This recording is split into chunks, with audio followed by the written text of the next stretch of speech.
In this game, the sunrise is scored by the EOS index. That includes the sky, setting, and conditions. Stack on top of that effort and discoveries, and you have the overall Zora score. Each expedition earns a gem, gems earn medals. Medals level up enough, and you just might find Zora, the perfect sunrise.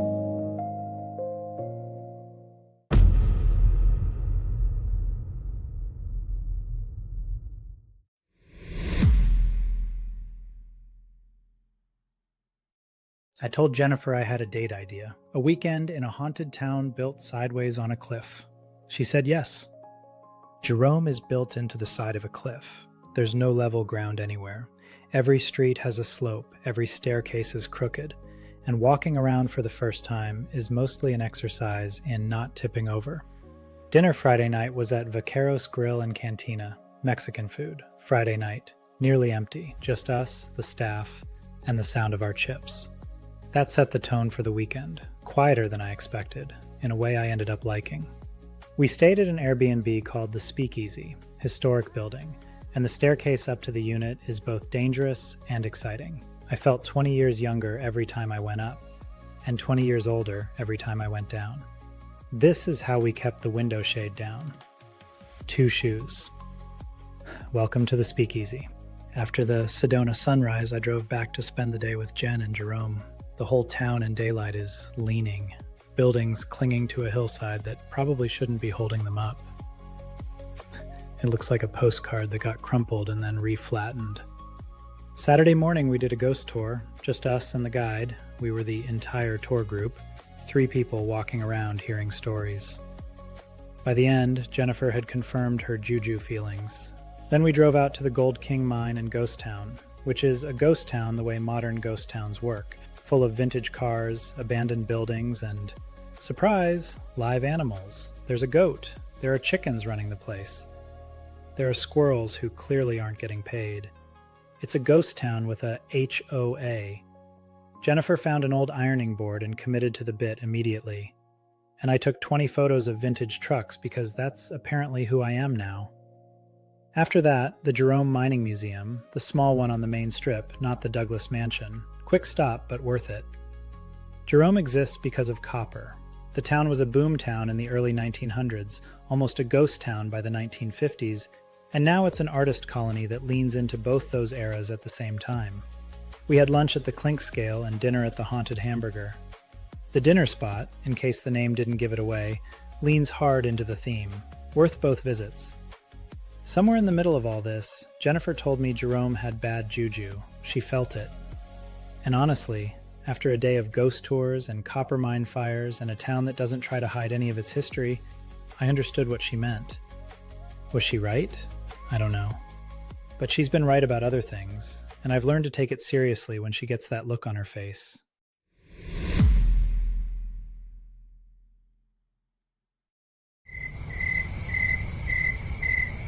Hey, it's Matt. Sitting in my car. I'm actually in Jerome right now. Getting ready to drive out to the Sedona Airport Mesa Scenic Overlook Trail to go catch the sunrise there. I hear it's beautiful and can't wait to go see it. But it's kind of cool being here in Jerome at 3:30 in the morning. It's very spooky town, actually. You know, it's got a reputation for that, and it's quite spooky at 3:30 in the morning. This is the Sedona Airport Mesa Overlook Trail. I'm just heading out on the trail. Sun is still about 45 minutes from rising, but this is supposed to be a great little trail for it, so let's see what's coming. Well, out right down there is Sedona. A beautiful backdrop.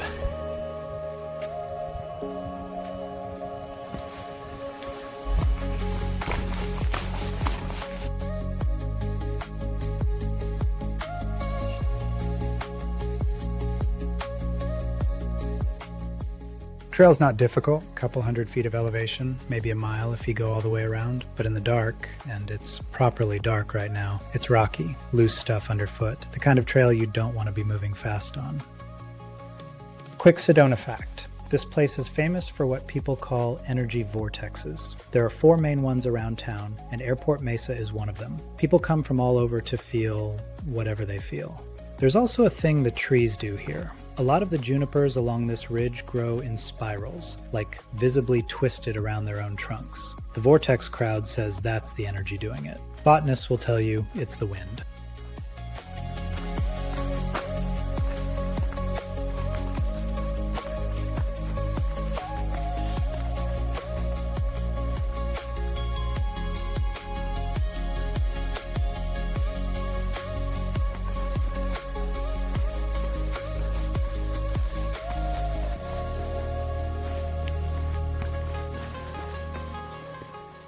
There's a popular flat lookout right above the parking lot. 2-minute walk, no hike required. So naturally, when I arrived, it was already packed. Headlamps everywhere, people setting up tripods, coffee thermoses. It's basically Times Square up here right now. So after a minute of taking it in, I headed down off that rock and found myself a better, more secluded spot. It was the right call.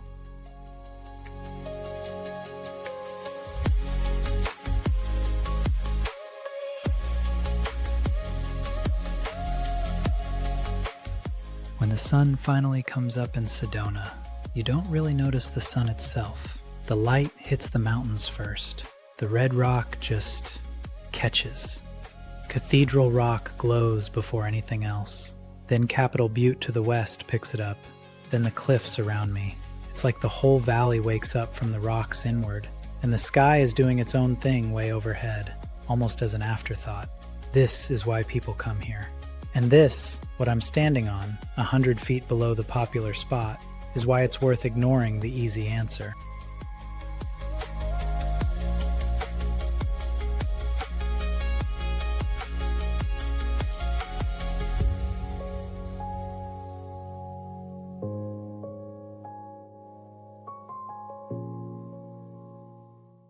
"20 minutes later, the show's over, the crowd is dispersing. I pack up, hike back to the car, and head into Jerome. There's a town to explore, and there's a wife who slept in. Both are about to wake up."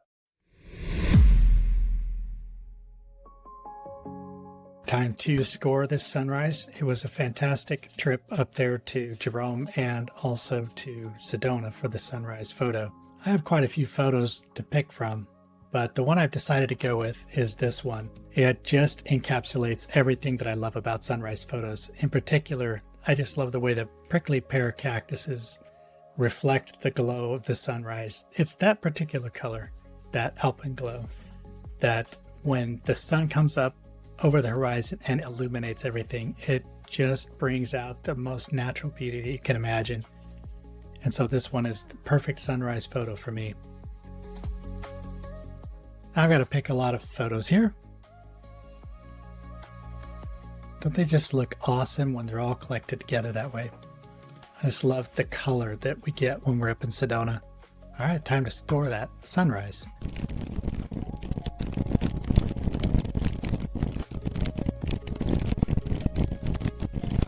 Color intensity, yep, very nice. Cloud engagement, low cloud engagement, which is perfect. Horizon definition, I love that. The photo I picked, I loved that horizon definition from that compared to some of the other photos, which were a little bit more flat. Foreground composition, I'm really proud of that score. That's where I was hoping to get a high score, and I did. The location uniqueness is good. Access difficulty, again, it wasn't too difficult to actually get to. It was a very short hike. Yeah, it was dark. Weather challenge wasn't bad. And this was a trail, and I'm not going to call it a summit because it really was a short walk. So for today's discoveries, I don't have any wildlife discoveries, but this is going to be my first set of geographic and cultural historical. So we're going to go with geographic initially. We're going to enter in the Sedona Airport Scenic Trail, and we'll do a lookup on that, and then we'll get scored. We'll see how that goes. All right, Sedona Airport Mesa Trail. All right, fantastic. Uncommon, got 20 points for that. It was photographed. It did mark it as cultural historical. This 3.2 mile loop atop Airport Mesa offers 360-degree panoramic views of Sedona's red rocks and sits on a natural vortex site. Some of the things that I talked about in the video there. Okay, let's do another one. Now the second one is actually going to be Jerome itself, because Jerome is quite historic. It basically was one of those places that was allowed to do a lot of things that normal societies just would not be allowed to do. But because of where it was tucked away, so there's a lot of cruelty that went on. There was a lot of debauchery that went on, greed, all kinds of things that you just can't imagine that happened. And a lot of it is still sort of buried in the ground there, or part of the ashes. And so just an interesting, fascinating place. And as I mentioned in the video, even as soon as we got there, even my wife, who's very attuned to these things, she didn't know what Jerome was about. But what she did know is when we arrived there, she felt just a bad juju in the air, which is the way that she put it. And of course, you can tell after we found out the history of that town that she was, in fact, right on. Oh, I left it as wildlife, but it figured out its cultural historical. And we get 70 points for Jerome, which is good. Oh, yeah, I want to go ahead and add a photo of that. Let's get a photo for Sedona as well. All right, I'm going to add some field notes and then we'll do our save expedition.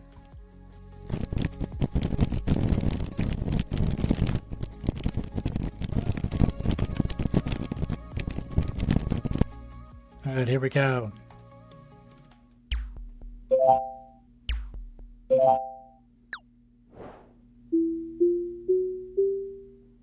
Thank you for watching. We'll see you for the next episode.